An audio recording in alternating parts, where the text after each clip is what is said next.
Face the demons, put them through the test.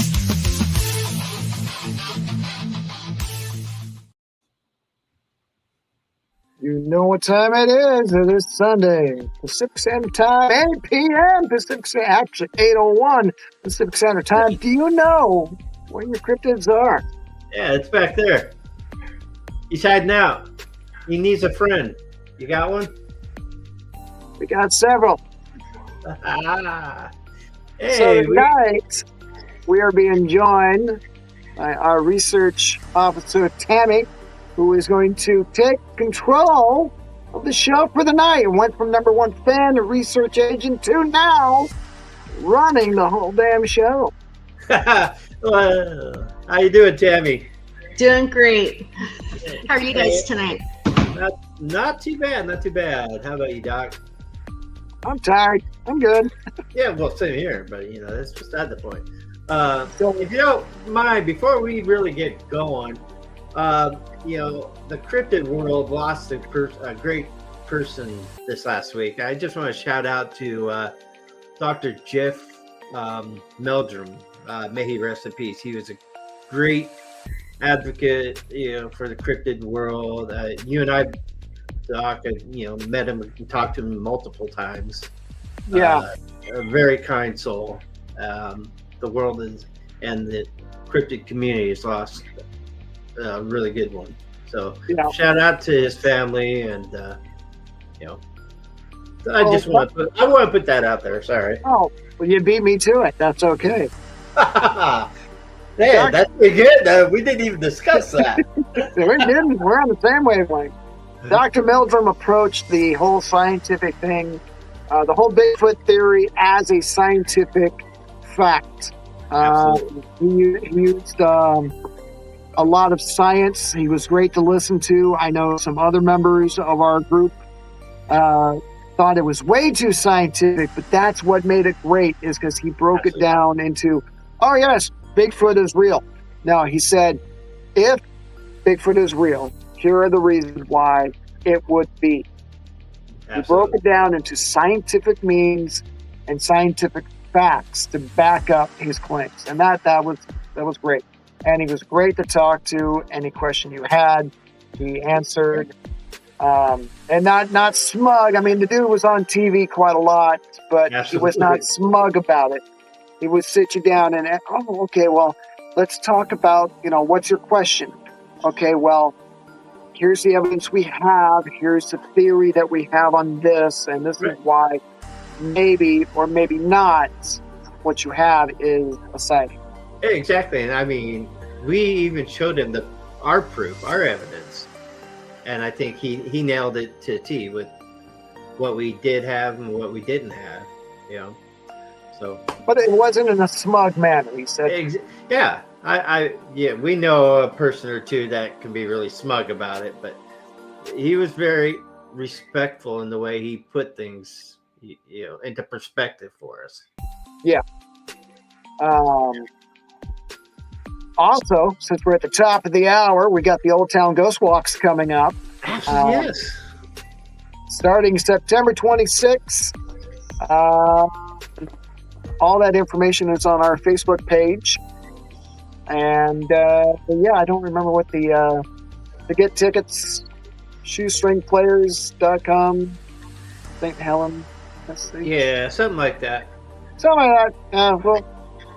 We'll put it on. We'll go put to on the Facebook episode. Page and check it out. Yeah. Yeah. Go to the dbk.com, facebook.com. I even have it on my page on Gap Society. So yeah, it's all over the place. It's all and over. James will be taking some of the load off my voices here. Yeah, I was feeling really bad last year, and so yeah, I kind of threw it out there, and boy, you jumped on that real quick. I think it should make the walks a little bit more chaotic and a little bit more fun. Oh, I guarantee chaotic. That's it. It'll definitely be chaos. But I can't wait. Last year's was great. I can't wait for this year's. Well, I mean, this year's there's even newer evidence or whatnot, information that you had found out, right? Yeah, well, there was new information this year that is being added. We are dropping some buildings from last year's investigation to minimize our time that we can actually really focus on certain buildings a little bit more, and a little bit more of the story besides trying to just rush and go, oh yeah, this one house is da. And we're going to fill in more details that we have found. Josh Logan in the chat, by the way, I didn't set the chat. Hey, Josh. Good to see you, buddy. Josh No, we Logan don't- says he could make a few with us. Yeah, we don't have puppies for you to hug, Josh. Sorry. Anyway, but that is at the end tonight. It is. Oh, We are man. in season 4, episode 13. Unlucky 13. The Conjuring House. As we are talking about haunted houses. We are talking about the more infamous haunted houses. And because Tammy is our research agent, and she writes up these beautiful little reports, we have brought her on. Just her medal.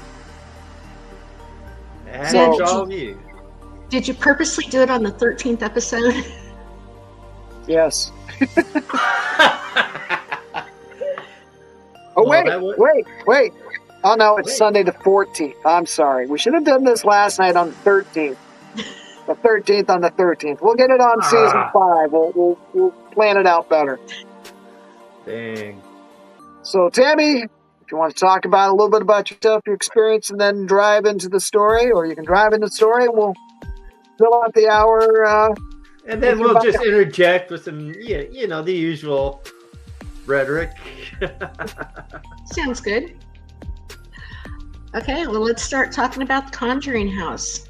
So, it's an 18th century farmhouse that's located in Rhode Island. Built in 1736, the Harrisville home is known for paranormal activity. In 1680, the first land was surveyed and deeded to a man named John Smith. He was one of Virginia's earliest colonists. A man named Roger Williams later took it over. He was a strong believer in religious freedom and the separation of church and state. This would cause him to get kicked out of certain areas. The land was quite large, so Roger had an idea. He would preserve the land by deeding out the parcels to those who chose to be his followers. He wanted to teach his ways and, have people follow him and listen to all of his teachings, which was one of the reasons why he was banned from the Massachusetts Bay Colony. He was challenging the government, and he demanded more rights for the people. As a reward for their support, more than 1,000 acres were split up and the parcels were sold to families. Even today, some of the descendants still live there. Women didn't have property rights, so only men could own the land. And so it was transferred through marriage from the first colonists to a family named the Richardsons, and eventually to the Arnold family. The house is still standing today, and it's going up for auction on Halloween. So we're going to learn more about that in a bit. But the house has weathered storms and survived hurricanes, including the 1938 hurricane that destroyed many of the homes nearby. So now we're going to get to the Arnolds. In 1795, 19-year-old Abigail and her beau John Arnold were married. He was a farmer and the current owner of the home. Over the next 20 years, the couple had 14 children. That's a lot of kids. After dying on the property at the age of 93, her spirit never left the farmhouse. She still watches over the home by warning guests to get out when there's an evil spirit around. And she also asks visitors to treat her former home with respect. So what you're saying is we need to get all the money together to buy this place. Exactly. Okay. Can we do a GoFundMe? I think we need to. But wait, it's going on auction on Halloween. We're busy on Halloween. Oh yeah, you have to work. Wait, Yeah, we go to the that, mall. wait, that ain't work. That's just pure pleasure.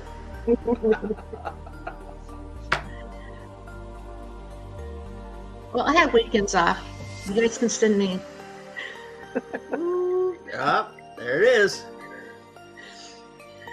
Okay, so there was some discrepancies over Abigail's death. Some say she died of natural causes, and Andrea Perrin, who we'll learn about here in a minute, wrote in her book, House of Darkness, House of Light, only one thing is known for certain. Far more than a century ago, Mrs. John Arnold decided to claim her life at the age of 93 and was discovered cold and gray, as still as the wood from which she was found dangling from in the rafters of her barn. Wait. So she hung herself at 93 in the barn. Now, we all know that if you do that kind of, you take the easy way out, the soul doesn't really get to move on fast. You kind of stick around a little bit longer. Well, Yeah. I know I want to buy this house even more now. Well, I mean, she's 93. Honestly, how in the heck? You're 93. You're gonna be old and frail and moving pretty damn slow. It wouldn't take much. Okay. I'm just sitting here thinking, if she hung herself in the barn, wouldn't she have to go up a ladder, tie the rope up, and then just kind of?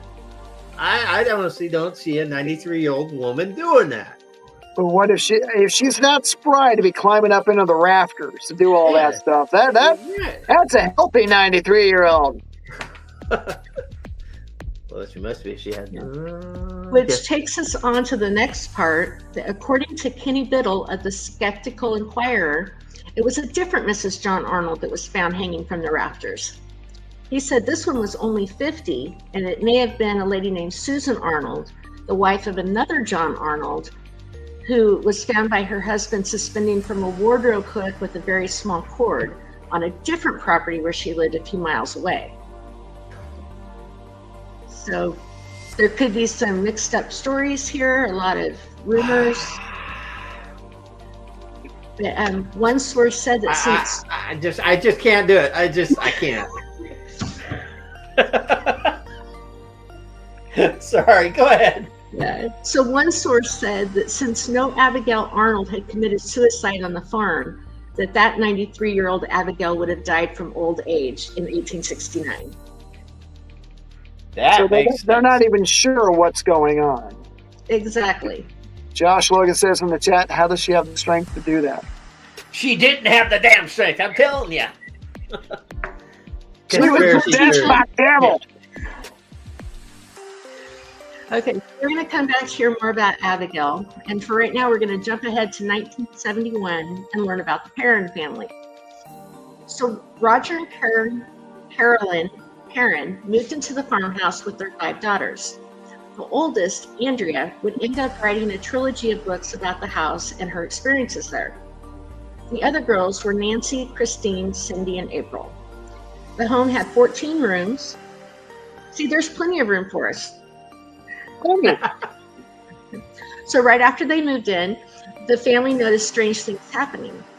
The mom would find the broom missing and think the kids did it. She would have a newly cleaned floor with small little piles of dirt in the corners. She would also hear scraping against the kettle in the kitchen, but when she looked, there was no one around. The girls noticed spirits around the house. Most of them seemed harmless enough, but other spirits were more noticeable. Some would smell like rotting flesh. Some would cause beds to rise from the floor. Anytime the father entered the basement, he would feel a cold, stinking presence behind him. They tried to stay away from there, but when the heating would mysteriously quit working, he was forced to have to go down and deal with all that. Of course, he was allowed to go in there. Yeah. Hang on. Julianne from YouTube says, I think 5% of it is real, maybe, and it's from the land. So, I mean, we could, little skeptics corner right now. Sure. Ooh. And we can do a little skeptics corner. Since Julianne thinks I think 5% is real, what if, because of the fact that the house is going back up for market and it has gone on sale multiple times, and the people that have bought it have tried to market it as an Airbnb, like Matt Rife has bought the Warrens home and turning it into an Airbnb for $2,000 a night. What? Yeah. Nope. So we're going to put a little pin in that one about could this all be a marketing ploy, especially if the older daughter wrote a trilogy? Anyway, Absolutely. Tammy's probably thinking to herself, what did I get myself into? I should have just sat home and watched. Oh, hell no. She knows Oh, all no, this. If I would have remembered to bring my notes, I have a lot more extra little pieces that was in this. Oh, well, now you're fired. Yeah, I know.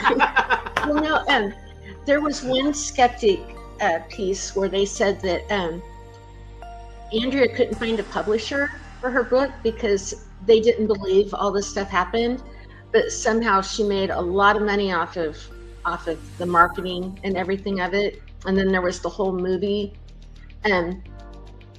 because apparently, when you're talking about the Warrens, they would do their investigations for free, and then have the family sign off the rights to their stories, and that's how they could get all the movies made and everything. Because then they'd sell them to the movie companies.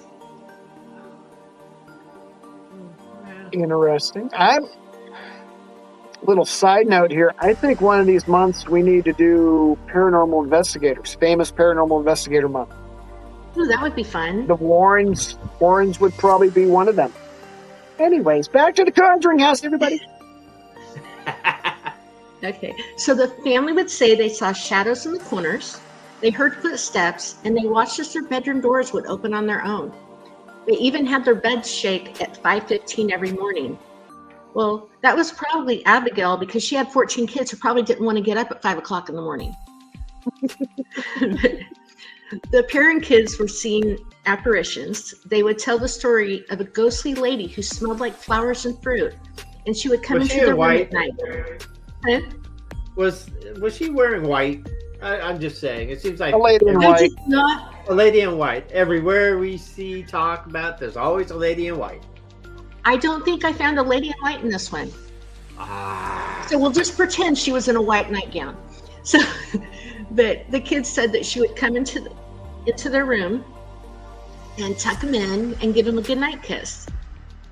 Andrea would go on to say that the spirit was the presence of comfort and caring, never meant to frighten or disturb, a protective influence in an otherwise scary place.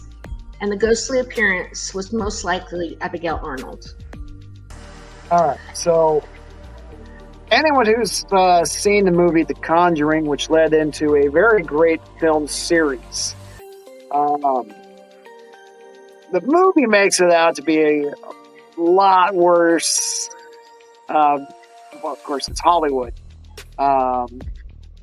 Julianne, please don't try to be quiet. Continue talking. Her response was about the Warrens, yeah, and their haunted objects were things they got from most families that they saw and liked. Well, possible. We'll cover all that when we talk about the Warrens in November. And believe it or not, I have not once yet seen The Conjuring. Believe Neither it or have not, I. I have not seen it. I've been contemplating on seeing it, watching it, but I just haven't made it that far yet. Now, the problem with the Conjuring series is you have the Conjuring 1, 2, 3, 4, then you've got Annabelle 1, 2, 3, and then you got the Nun 1 and 2, La Llorona. There's like a whole series of movies that fit into the Conjuring universe that are all cases that the Warrens had investigated, even though the Warrens may not be in those movies per se. Interesting. Okay. All right. I So learned I- something new. I will say on the Annabelle note, I've always been freaked out of Raggedy Ann, and now I know why. I've not saw the movies yet, though. Okay. Josh says Logan. that, yeah, go ahead. The Yeah, I was Conjuring gonna was an say- excellent movie. Yeah, yeah. Julianne Julie? said, yeah, I got burnt out on them. Well, luckily for the series, I think we're done with the series because they did the final Conjuring movie and they were saying that's going to be the end of the Warren story. So, unless they decide that, well, technically speaking, it did really good at the box office the opening weekend. So, There will probably be more Conjuring movies that involve the Warrens somehow, some way. Yeah, Well, you can write him now. Well, I know the Warrens have like over 2,000 cases they went on in their career. So I mean, they've got all kinds of stuff. Anyways, I'm sorry. Okay, so the parents lived in the house for 10 years. They claimed to be tormented and haunted the entire time. Some people asked, well, why did they stay for so long? Leading to the question, was this just a hoax? The family didn't have money to move on, so they had to stay until they could afford to find a different home. And let's see here. Carolyn started doing some history research about the family home, and she learned that 8 generations of the same family had lived in the house. A family with several members dying from horrible and mysterious circumstances. From one being murdered, to a few hanging themselves in the attic, to several drowning in the nearby creek. The family suffered all kinds of tragedies. Not everything is known, since as time passed, records were discarded and destroyed. So what you're saying is we need to buy the place. Yeah. I have a few bucks I can throw. Josh Logan, it's the DBK the movie coming 2027. Yes. Has Hollywood ever done? No. Hollywood has never done with their movie series as long as they make money. The DBK movie, it might be 2027. I have thought about putting together a documentary of our stuff besides podcasting and our investigation videos. Oh, crap. I mean, we do have the movie that's already out, The Spirit of Halloween Town, that James and I are in.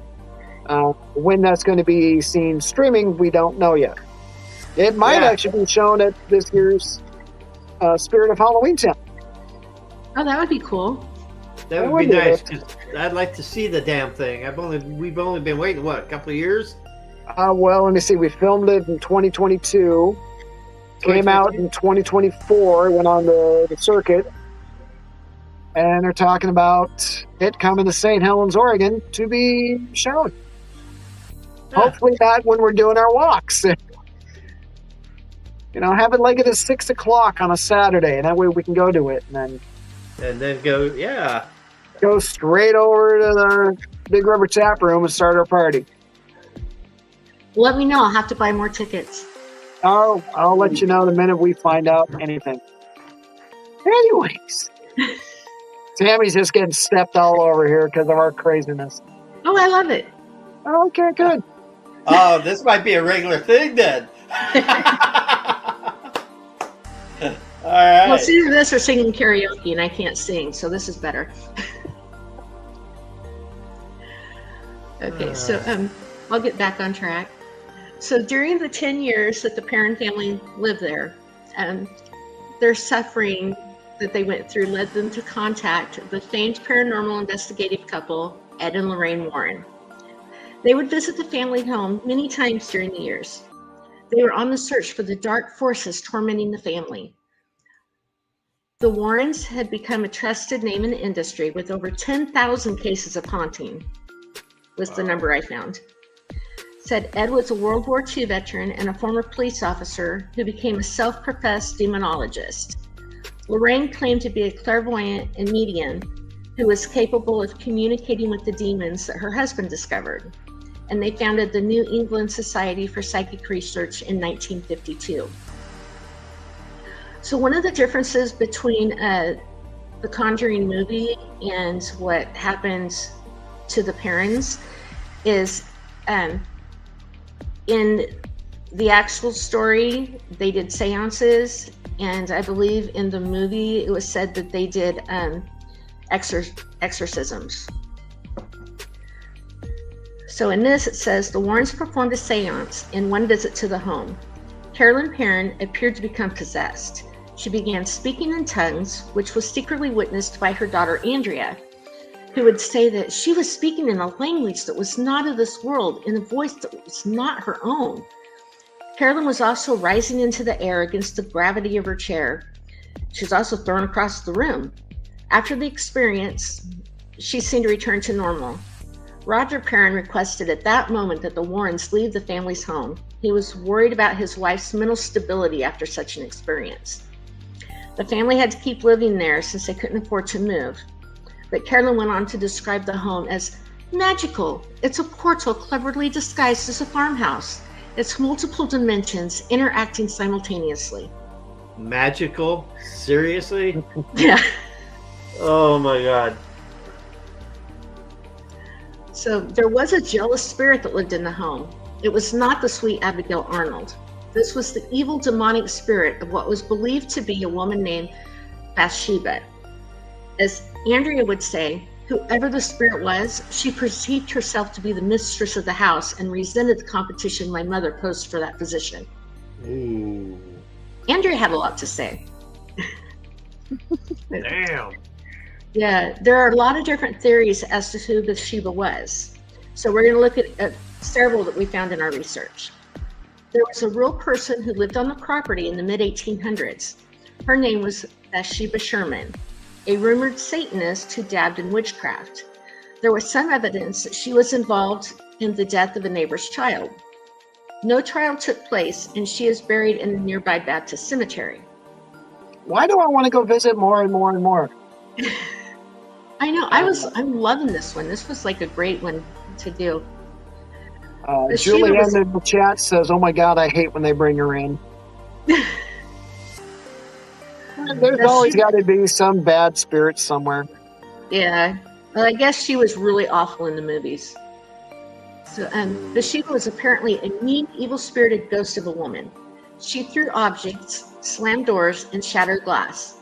One night when Mrs. Perrin was sitting in the living room, she felt a painful, sharp stab in her leg. When she looked down, she saw blood trickling down her leg. Her wound resembled what a long needle would do if it was stabbed into her. In a coincidence, one of the theories about the infant that Bathsheba killed was that the baby was jabbed in the head with a large knitting needle, and that's what killed it.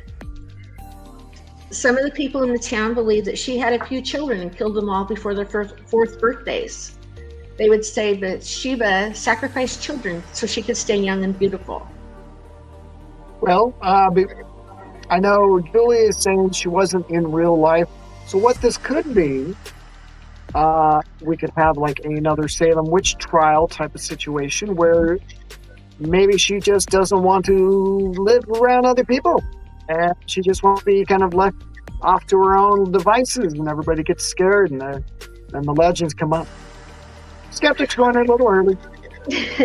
Well, there was some stories about there being a Bathsheba Sherman that lived nearby, but not on the property, and that she was actually a Baptist Christian woman who only did good things. So there was so the question is, was Bathsheba a real person, and was she good or was she evil? So it's there was a lot of information. I mean, so much stuff that I couldn't even write it all down. But one of the things is Carolyn Perrin got her information from some storyteller in town who nobody can find. She would give us name, but nobody ever had heard of him or knew anything about him, so they don't know where she got the information. And then there's the other question, were the Warrens making up the stories and claims? Yeah, no. One skeptic and researcher, Jim Nickel, took an extensive look into the Perrin and Warren claims about the events in the home. He states, I analyzed the Perrin's claims of demonic activity and showed that they were consistent with the effects of strong winds, misperceptions, schoolgirl pranks, vivid dreams, simple suggestion, role-playing, and other factors, including one child's having an imaginary playmate and the effect of memory after some 30 to 40 years. He also claims that the parents are on the verge of a divorce and there was some division in the family as to what was real or not. He called the Warrens a pair of two-bit charlatans, and Carolyn and her daughter were on the side of the Warrens. And then So, we ask if there was any drugs involved. Well, it was the 70s Right? That's what I'm saying. yeah, and 80s. Uh, I wouldn't know about all that stuff, you know. hmm. so basically, what we got is we've got a good division of. You got your skeptics, you got your believers, you got the people in the middle saying what's real, what's not, what's going on. Family squabbles might lead to things. Yeah, hell, it's a good sized party. Let's everyone get involved. All right, go ahead, Tammy. So after the family moved in 1980, the hauntings seemed to cease. In 2019, another couple bought the home for $439,000. They also claimed to have experienced all types of demonic activity. There were some rumors that they were just trying to get financial gain from the popularity of the movie, which was The Conjuring. Some investigators have told their thoughts on the home, suggesting, well, it could have been natural gas leaks, or carbon monoxide poisonings, or other environmental factors. But a lot of people believed it was pranks done by the daughters.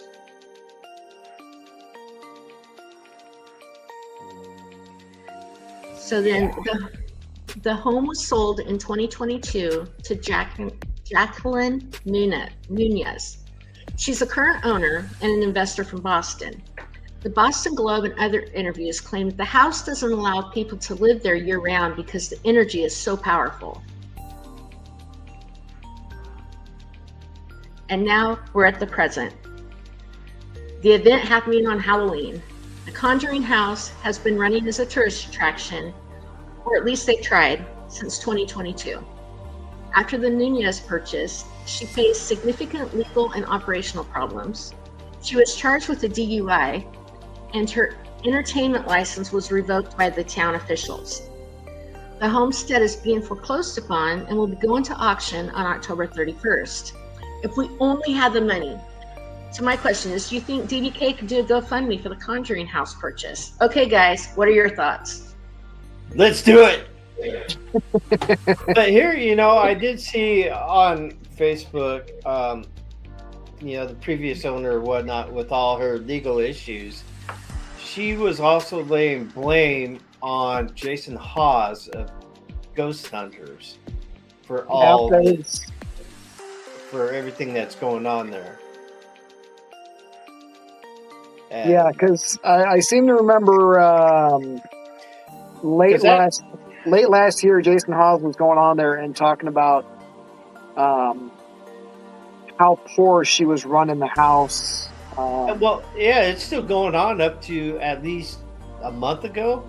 Still, on the issues with her and him and what was going on there, and how unreasonable she is on having people stay there as a B&B or whatever, or to investigate the location. So, yeah. Well, we out of a bunch of the houses that we'll be talking about, or we have talked about, the Lizzie Borden house is an Airbnb.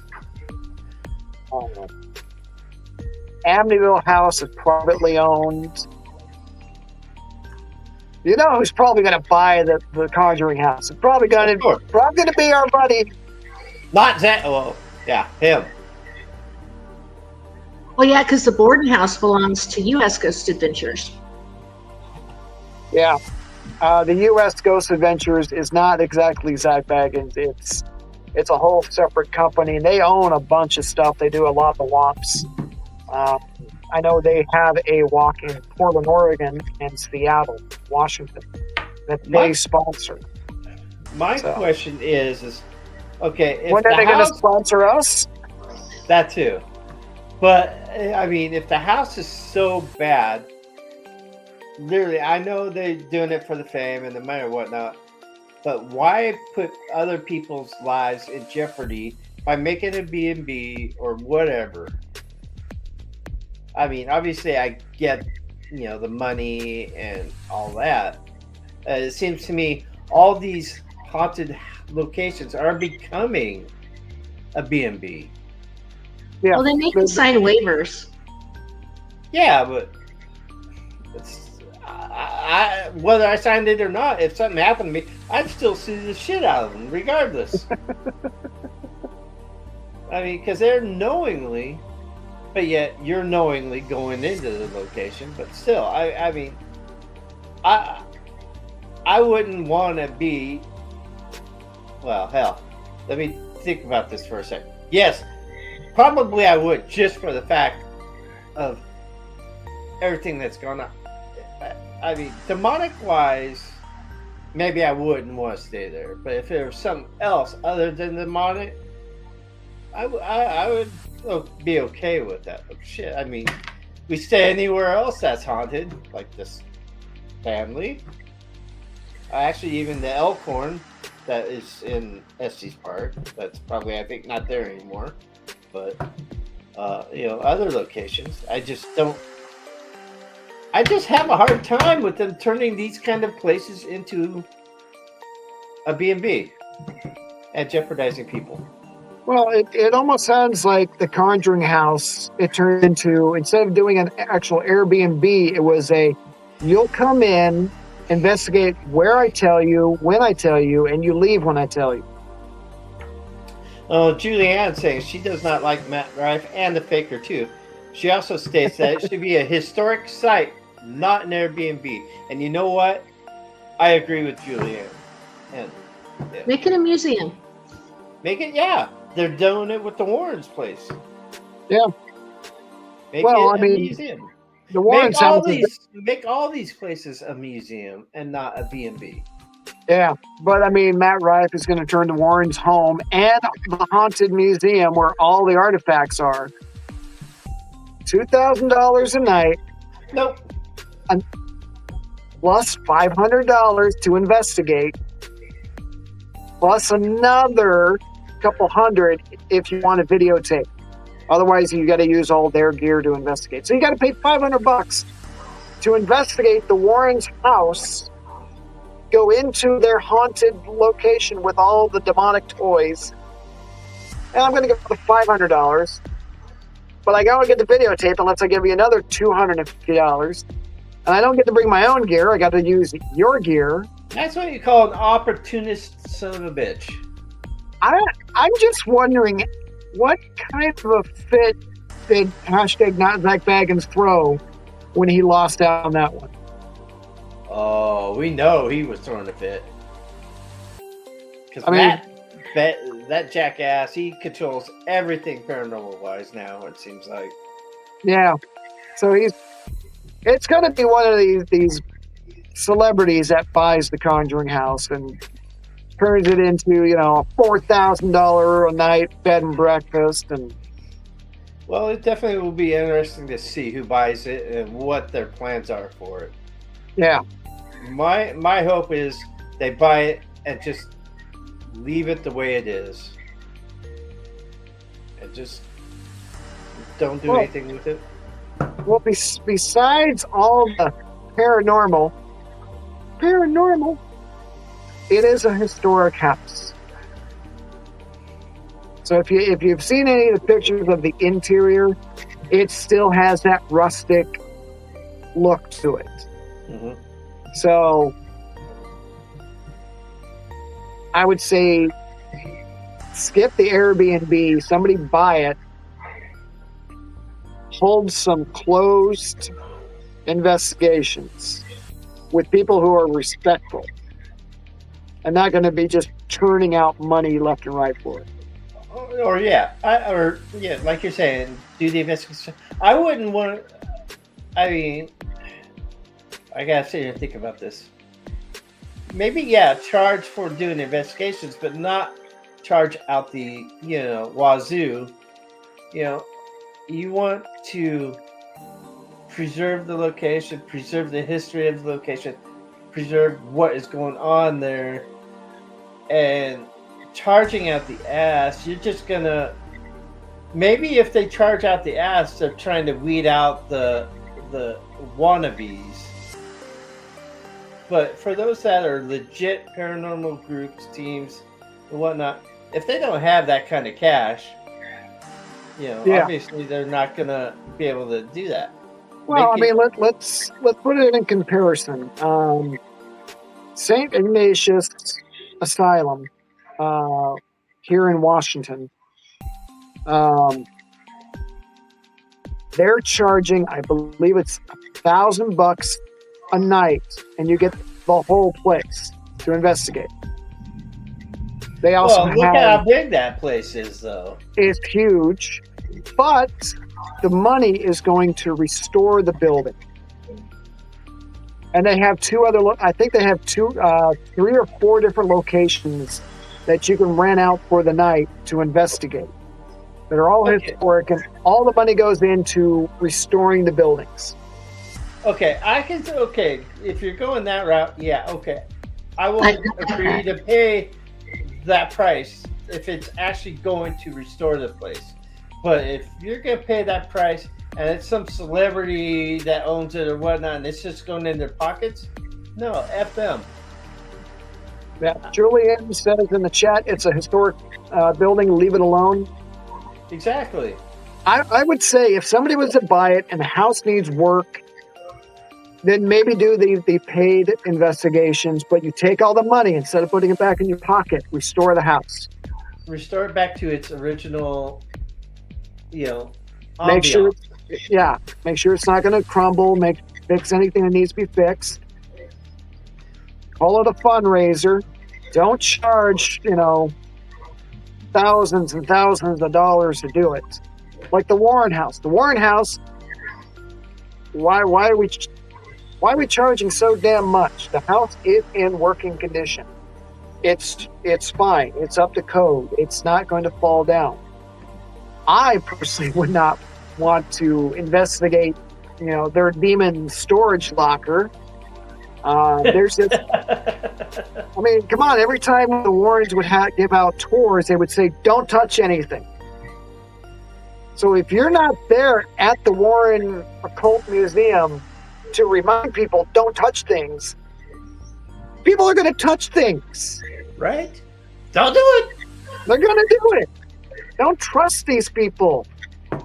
The Warrens were there. Hey, I will take you in. I will walk you around. That was Ed's things, but don't touch anything. I'm going to be keeping an eye on you. Don't touch anything.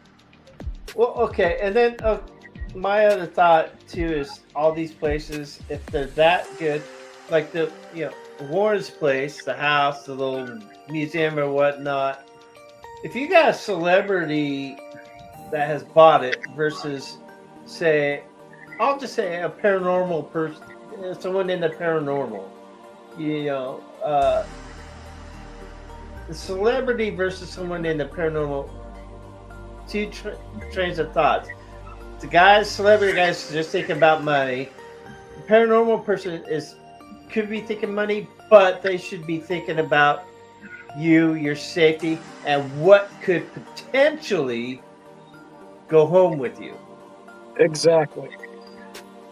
Now, I'll tell you what I would do in a situation like this. If I was able to buy an asylum, a historic building, Julian says real paranormal.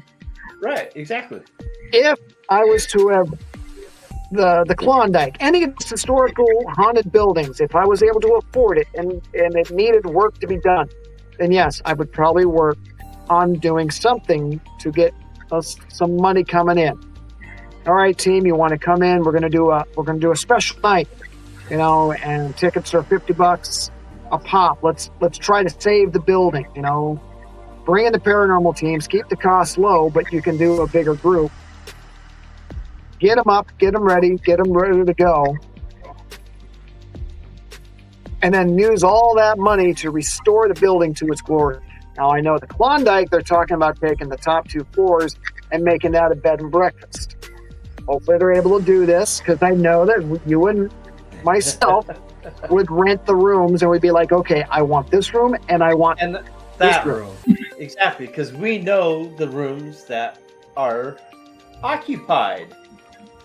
Exactly, and we've got to talk to things. There are spirits that we need to talk to. I mean, I don't know what room would you take? Would you take Frankie's room. you take Frankie's room? Yeah. Didn't your daughter get touched outside of Frankie's room? He grabbed her ankle or something. She did, absolutely. And my daughter, who's also on my team, she draws the young child entities to her. And so, when that happened to her, she was really kind of new into the paranormal. So now it's like nothing to her. You know, if she gets feels, she'll make her comment, and sometimes it's a little snide comment, but she doesn't freak out. She's like, oh, it's this. I get this little hand, and she could tell it's a child's hand, and sometimes she can distinguish if it's a boy or a girl. But the young children are drawn to her. I guess that's her gift, let's say. Yeah. But yeah. So I'll pose a question to both of you one at a time. Nope. James, you've got the money. You buy a haunted property. What would your process be? God damn, you had to have me first, huh? Well, haunted property, what my process would be, honestly, I would want to do a little more research on the property to find out what makes it so haunted and why. And like we were talking about, the upkeep on it. If you choose to take that property and want to try and restore it to its original I would probably do maybe some events to help pay for the renovation to make it back to its initial deal. But I can guarantee I would never in a heartbeat charge $2,000 a night. Yeah. I mean, regardless of how famous the location is. I might. It really depends. I mean, what the location is, where it is. I might not even want to do anything to it. I just might want to just leave it alone, preserve it the way it is, and maybe just kind of keep it from somebody else that might want to do something totally different to it. Kind of preserve it for posterity, history, and I'll just say it, I could use it as a training facility. Yeah. I mean, if it's got a good haunting and it's recurrent and it's active. Exactly. Julianne says, I would definitely vet who would come in to look at it. Definitely.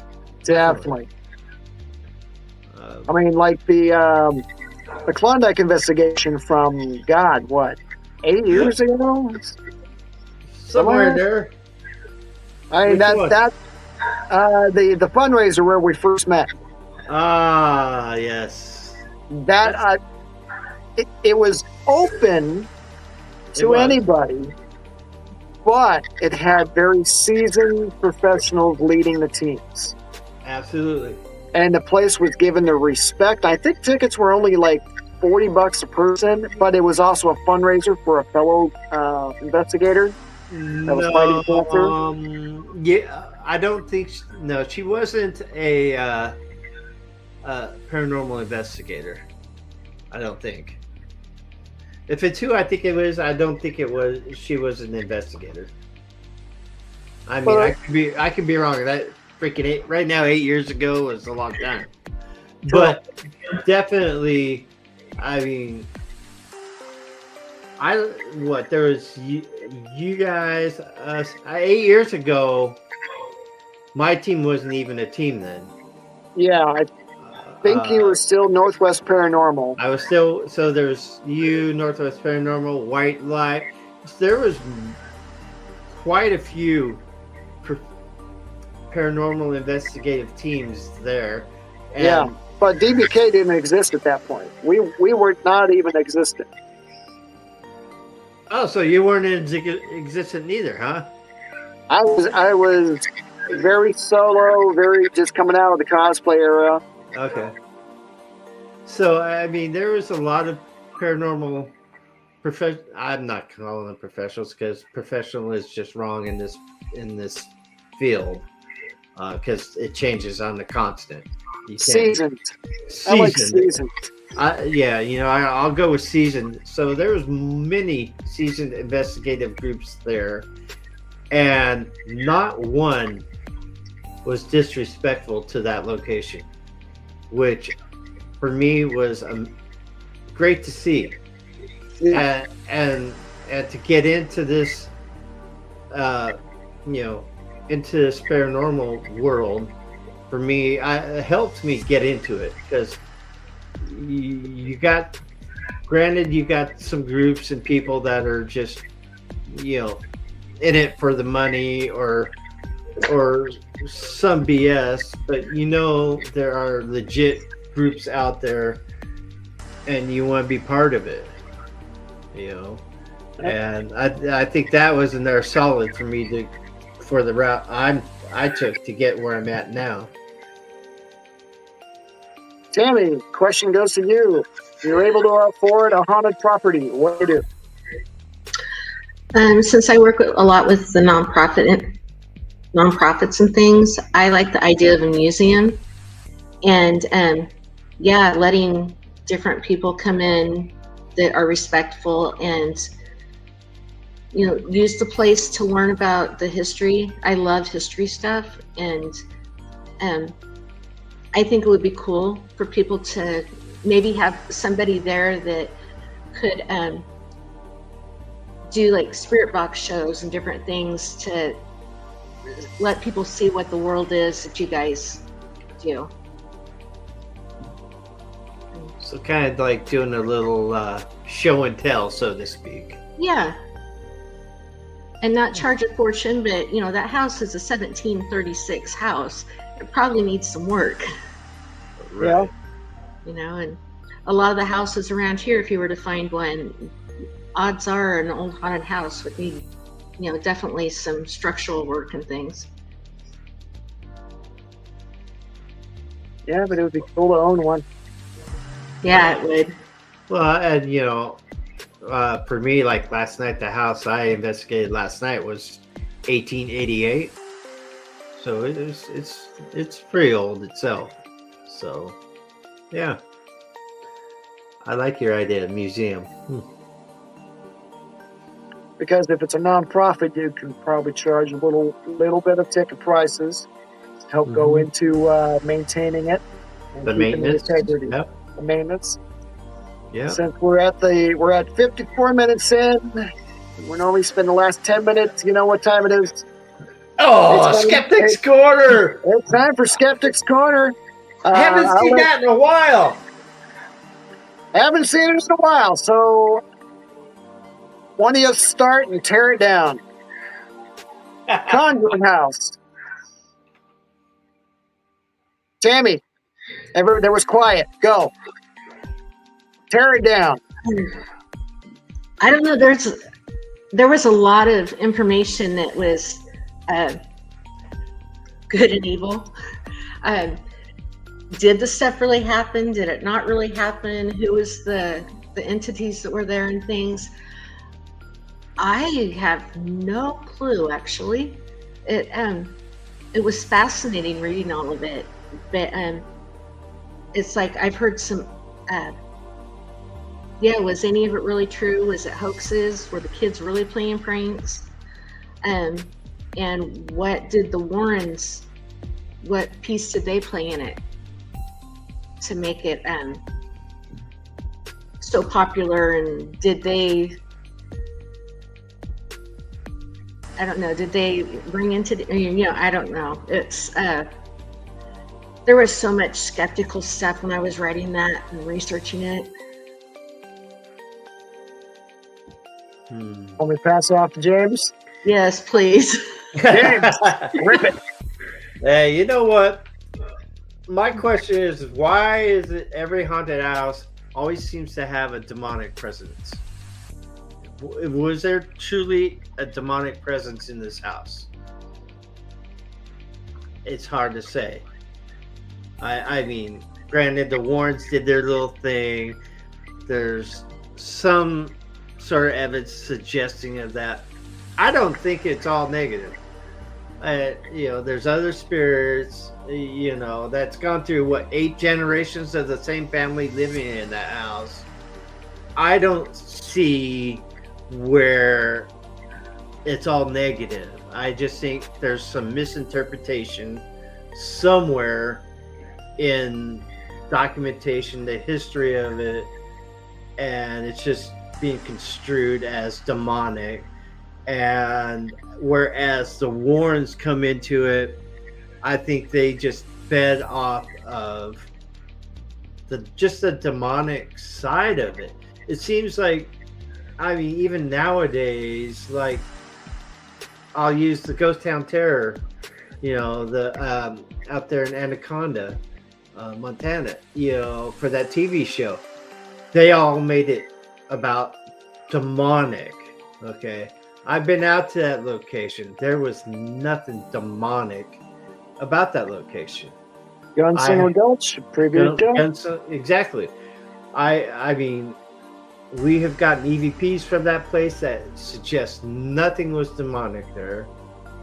And it frustrates me that everything seems to go demonic. Now, I shouldn't say, I mean, let me kind of backtrack a little bit. Maybe it is demonic, maybe it's not. I have not, in my cases and things that I have done, I've only come into now 2.